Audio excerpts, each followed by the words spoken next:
नमस्कार मित्रांनो, 7व्या मुलीची 7वी मुलगी 19 ऑक्टोबर भागामध्ये इंद्राणी म्हणते, रुपाली तू काळजी नको करू. तुला वाटत असेल मी तुझं सत्य सगळ्यांना सांगेल, पण मी असं काही करणार नाही.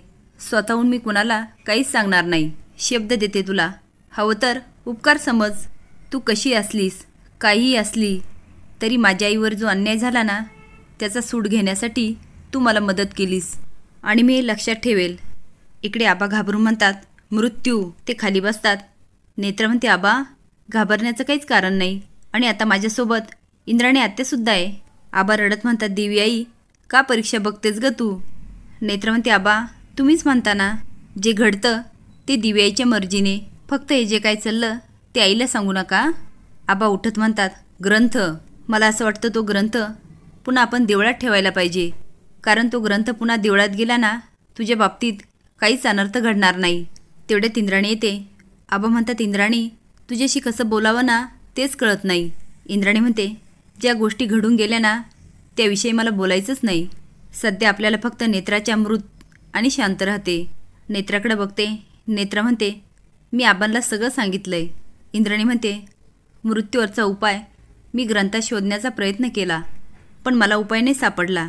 आबा म्हणतात, तो ग्रंथच उपाय असू शकतो.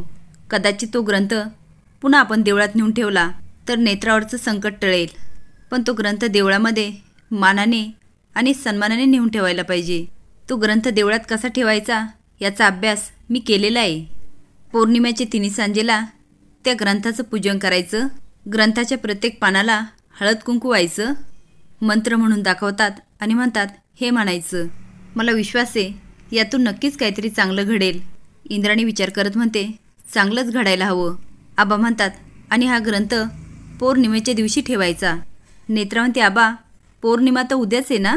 आबा म्हणतात, हो पौर्णिमा उद्या आहे आणि उद्याच तुमचं सुतक सुटतंय. काही झालं तर उद्याच्या उद्या हा विधी पार पडायलाच हवा.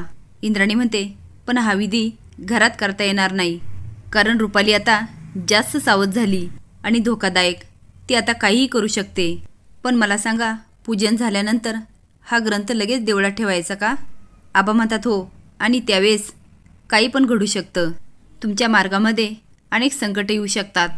बरं चला मी निघतो. ते जायला लागतात. पुन्हा मागे येतात आणि इंद्राणीच्या डोक्यावर हात ठेवतात आणि म्हणतात, मामा म्हणशील. इंद्राणी म्हणते, मामा. आबा तिच्या तोंडावरून हात फिरवतात आणि निघून जातात. इंद्राणी ग्रंथ हातात घेते आणि म्हणते, दिवी आई मला कळतंय. मामाने सांगितलेला उपाय ही तूच लिहिलेली नियती आहे. एकदा का हा ग्रंथ तुझ्या चरणी अर्पण केला तर नेत्राला काहीच होणार नाही. इकडे रुपाली म्हणते, आता शांत बसून चालणार नाही. या दोघींचं काहीतरी सुरू झालं. माझ्यासाठी सगळंच धोकादायक ठरू शकतं. उशीर व्हायच्या आधी हातपाय हलवावे लागतील. काही झालं तरी इंद्राणी आणि नेत्राला सोडणार नाही मी. रुपाली म्हात्रे आहे मी. पुन्हा एकटी पडले, पण हारणार नाही मी. रात्री शेखर, इंद्राणी, अद्वैत आणि नेत्रा भेटतात. आधी म्हणतो, आबांनी सांगितलेला उपाय पटलाय. शेखर म्हणतो, नेत्रा तुझ्या आबांनी उपाय सांगितला ना तो बरोबरच असणार. आधी म्हणतो, आणि हे लॉजिकल आहे. ग्रंथ देवळात ठेवला तर त्याचा उपयोग होईलच. शेखर म्हणतो, हा ग्रंथ देवळात पोचायला पाहिजे. आधी म्हणतो, आपण ठेवायचा का. नेत्रा म्हणते, साहेब तुम्ही नका काळजी करू. इंद्राणी म्हणते, उद्या ग्रंथाचं पूजन झालं की लगेच देवळात जाणार. आधी बेडरूममध्ये असतो. रुपाली धावतच जाते आणि म्हणते, आधी नेत्रा कुठे. आधी म्हणतो, आई काय झालं, तू रडतेस का. ती आता मोठ्याने रडायला लागते आणि म्हणते, आधी मला खूप भीती वाटते. मला खूप काळजी वाटते नेत्राची. तुम्ही मला काहीच सांगू नका, पण मला माहिती आहे नेत्रावर खूप मोठं संकट आलं. काही झालं तर तिच्यावरचं संकट दूर व्हायला हवं. मी ठरवलं, मी निर्जली उपवास करणारे आणि अन्नपाण्याचा त्याग करणारे 11 दिवस. तो म्हणतो, आई तुझी तब्येत खराब होणार.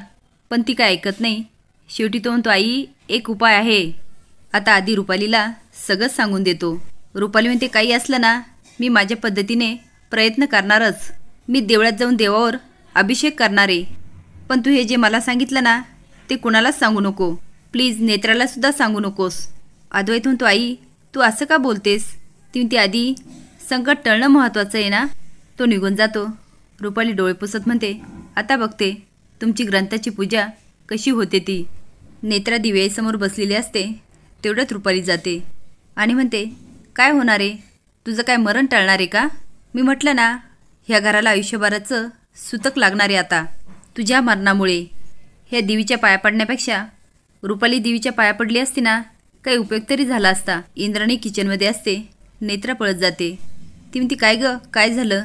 नेत्रा म्हणते, नक्कीच रुपाली बाईसाहेबांच्या मनात काहीतरी आहे. इंद्राणी म्हणते, नको काळजी करू, काहीच होणार नाही आहे. इकडे शेखर म्हणतो, अद्वैत तू घरी थांबायला हवं होतं. जर मदत लागली तर? अद्वैत म्हणतो, मदत लागली ना तर आई आहे. शेखर घाबरून म्हणतो, आई मदत करेल म्हणजे? तू रुपालीला काही सांगितलं आहे का? अद्वैत म्हणतो, बाबा मी आईला सगळंच सांगितलं आहे. शेखर ओरडतो, अरे काय केलंस तू? तो म्हणतो, बाबा एवढे काय रिॲक्ट होत आहे? मला आयडिया आहे, कुणाला काही सांगायचं नाही, पण आईपासून काय लपवायचं? आईला पण काळजी वाटते नेत्राची, आणि आई तिच्यासाठी निर्जळी उपास करणार होती. आता मात्र शेखर शांतच बसून घेतो. असेच नवीन अपडेट जाण्यासाठी लाईक आणि सबस्क्राईब करा. धन्यवाद.